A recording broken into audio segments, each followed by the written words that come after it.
सभी 12वीं के विद्यार्थी भाई बहनों का फिर से एक बार स्वागत। इसके पहले हमने जूम मीटिंग पर एक लेक्चर लिया था, गुरुवाणी, इसका आशय भावार्थ हमने देखा था। गुरुवाणी को ठीक तरह से आपने समझ लिया हुआ होगा ऐसा मैं मानता हूं। आज हम गुरुवाणी पर किस प्रकार की कृतियां पूछी जाती है, स्वाध्याय के रूप में हम आज विचार करने जा रहे हैं। तो अगर आपके पास किताबें हो तो किताबें खोलकर देख सकते हैं किस प्रकार आकलन पर पहली कृति पूछी है। आकलन के हेतु पहली कृति संजाल पूर्ण कीजिए, इस प्रकार की कृति है और बीच में इस प्रकार का निर्देश दिया है।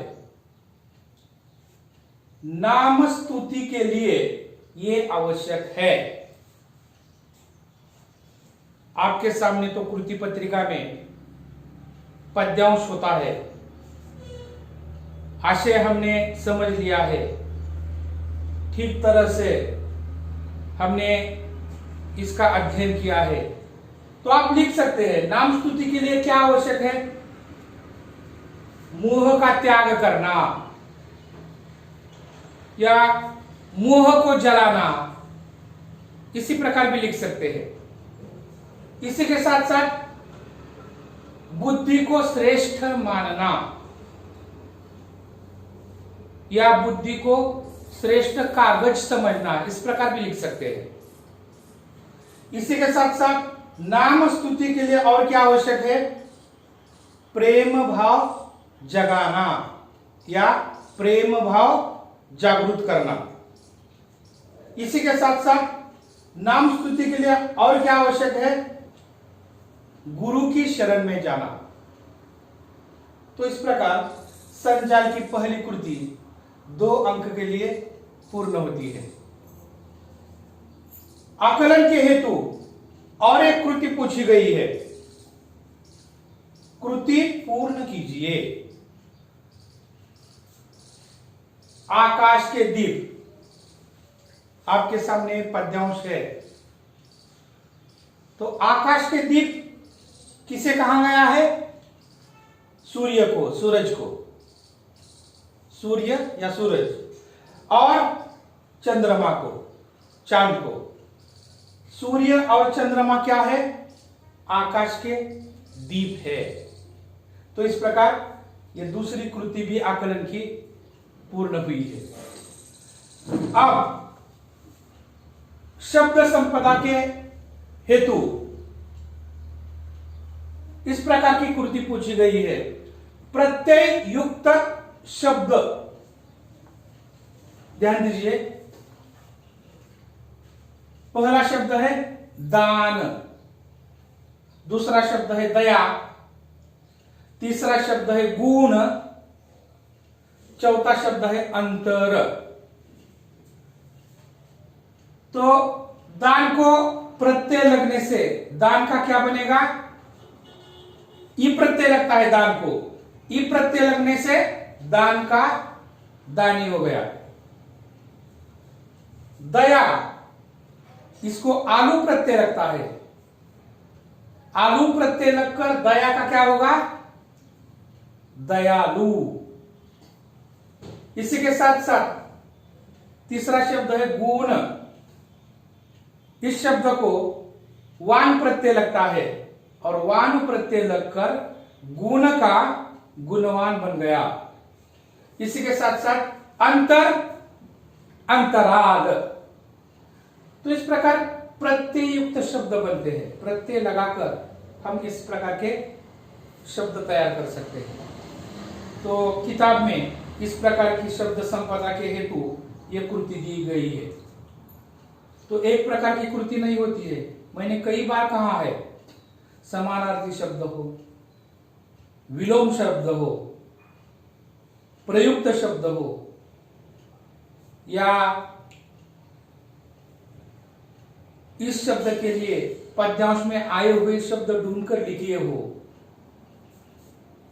लिंग परिवर्तन हो, वचन बदलिए हो, तो विभिन्न सारी ये शब्द संपदा में कृतियां हमने कक्षा 11वीं से अब तक देखी है। तो पाठ्य किताब में पेज नंबर 25 पर ये कृतियां है। इसी के साथ साथ अब हम अभिव्यक्ति की कृति देखेंगे। अभिव्यक्ति स्वमत, उदाहरण के तौर पर गुरु बिन ज्ञान न होई, उक्ति पर अपने विचार लिखिए। तो गुरुबानी में गुरु नानक ने गुरु का महत्व बता दिया है, गुरु की महिमा गाई है, और मनुष्य जीवन में गुरु को अनन्य साधारण महत्व होता है। गुरु क्या करता है? शिष्य का सर्वांगीण विकास करता है। गुरु के बगैर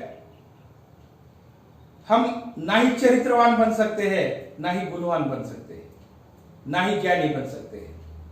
अगर हमें सच्चा ज्ञान प्राप्त करना है तो गुरु की शरण लेना अत्यंत आवश्यक है। इसलिए मनुष्य जीवन में गुरु को अत्यंत महत्व है।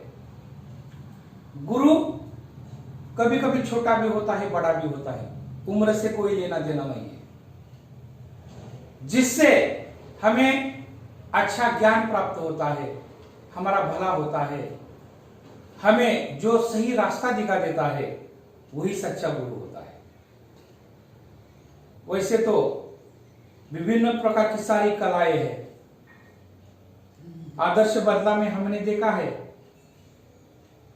बैजू शिष्य बनता है किसका? बाबा हरिदास का। बाबा हरिदास गुरु बनकर उसे संगीत कला में इतना विशारद करते हैं, तो वो बाद में क्या करता है? उस कला का उपयोग गुरु के कहने के अनुसार अहिंसा के लिए करता है और अपना काम भी करता है। तो गुरु ने सच्चा मार्ग दिखाया।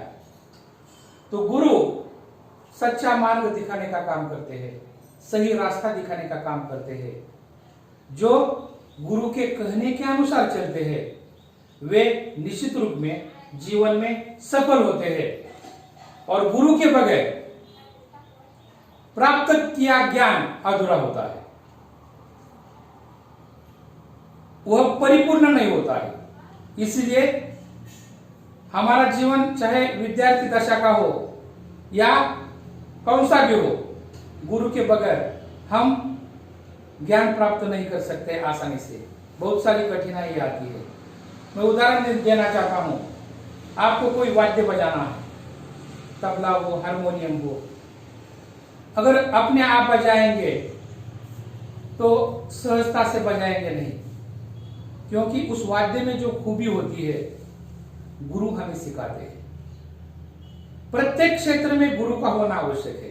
क्रीड़ा क्षेत्र हो, संगीत का क्षेत्र हो, जीवन हो, और गुरु शिष्य की भलाई के लिए अपना सर्वस्व अर्पण करता है। शिष्य की भलाई के लिए वह भरपूर कोशिश करता है, और तब गुरु के आशीर्वाद से मनुष्य का भला होता है। मनुष्य गुरु के कारण संपन्न, चरित्रवान और उन्नत बनता है और अपना विकास करता है। लेकिन गुरु के बिना प्राप्त किया गया ज्ञान पूर्ण नहीं होता, वह अधूरा रह जाता है। इसीलिए हमें परिपूर्ण होने के लिए किसी भी कला में, किसी भी शिक्षा में, तो गुरु की नितांत आवश्यकता है। तो आप अपनी मर्जी के अनुसार अपने विचार व्यक्त कर सकते हैं। ऐसा बिल्कुल नहीं है कि मैंने जो कहा है वही सब लिखेंगे। प्रत्येक विद्यार्थी अभिव्यक्त हो सकते हैं, अपने विचारों को पेश कर सकते हैं। तो इसी प्रकार यह अभिव्यक्ति है। अभिव्यक्ति के लिए और एक कृति पूछी गई है ईश्वर भक्ति में नाम स्मरण का महत्व होता है, इस विषय पर अपना मंतव्य लिखिए। गुरु नानक जी ने नाम स्मरण का महत्व तो बता दिया है। महाराष्ट्र तो संतों की भूमि है। महाराष्ट्र में अनेक जाति मजहब के संत होकर चले गए हैं और ईश्वर को प्राप्त करने का सबसे आसान मार्ग कौन सा है? नाम चिंतन, नाम स्मरण। सभी संतों ने यही कहा है। गुरु नानक भी ईश्वर भक्ति में नाम चिंतन का महत्व विशद करते हैं।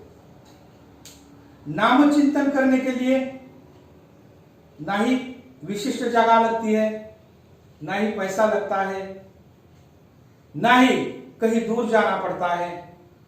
जहां भी हम होते हैं, हमारा काम करते करते हम ईश्वर का स्मरण कर सकते हैं, ईश्वर का नाम चिंतन कर सकते हैं। और ईश्वर तो उनके नाम चिंतन का भूखा है।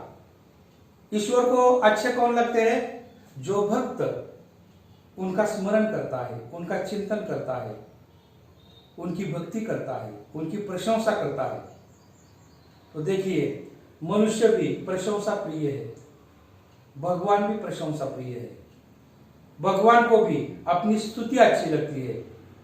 इसलिए जो ईश्वर चिंतन में अपना समय व्यतीत करता है, दिन रात प्रभु का नाम लेता रहता है काम करते करते, ऐसे भक्त ईश्वर को बड़े अच्छे लगते हैं। और नाम चिंतन से क्या होता है? ईश्वर संतुष्ट होते हैं और भगवान हमें दर्शन देते हैं। और नाम चिंतन के लिए हम, ऐसा नहीं है कि सुबह ही नाम चिंतन करना चाहिए, दोपहर को करना चाहिए, शाम को, जब वक्त मिलेगा काम करते करते अगर आप प्रभु को याद करेंगे, ईश्वर का चिंतन करेंगे, तो निश्चित रूप में नाम चिंतन में इतनी शक्ति होती है, इतनी ताकत होती है। ईश्वर हमें भेंट देते हैं, ईश्वर प्रसन्न होते हैं, हमारे सारे काम आसानी से हो जाते हैं। यदि मानवीय जीवन में हमें सुख, चैन, खुशी की प्राप्ति करनी है तो प्रभु का चिंतन करना और इस सुंदर जीवन का आनंद लेना अत्यंत आवश्यक है। इसी प्रकार गुरु नानक ने हमें प्रभु का नाम स्मरण करने का आह्वान किया है। ठीक है।